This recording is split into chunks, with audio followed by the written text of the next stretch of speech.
بسم اللہ الرحمن الرحیم۔ السلام علیکم۔ جب انسان کی روح پرواز کرنے لگتی ہے تو اس کا منہ کھل جاتا ہے، ہونٹ کسی قیمت آپس میں نہیں ملتے، روح پیروں کی طرف سے نکالی جاتی ہے۔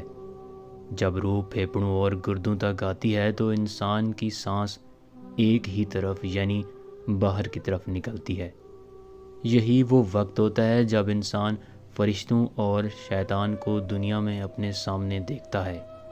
ایک طرف شیطان انسان کے کان میں شیطانی مشورے دیتا ہے اور دوسری طرف انسان کی زبان اس کے دنیاوی اعمال کے مطابق کچھ الفاظ ادا کرتی ہے۔ اگر انسان نیک اعمال کرتا رہا ہو تو اس کی زبان کو کلمہ شہادت نصیب ہوتا ہے، اور اگر گناہ گار ہو تو کشمکش کا شکار ہو کر شیطان کی پیروی کر لیتا ہے۔ یہ سب اتنی تیزی سے ہوتا ہے کہ دماغ کو سوچنے کا موقع نہیں ملتا۔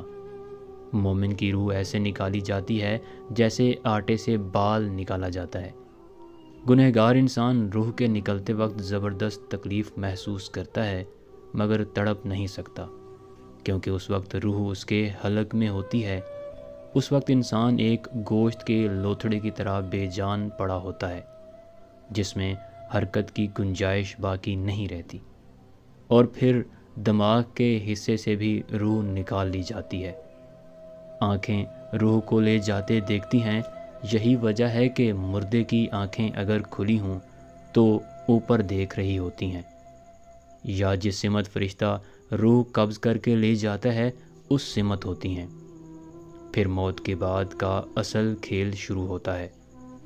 اللہ پاک سے دعا ہے ہم سب کا آخری وقت آسان ہو اور مرتے وقت کلمہ شہادت نصیب ہو۔ آمین۔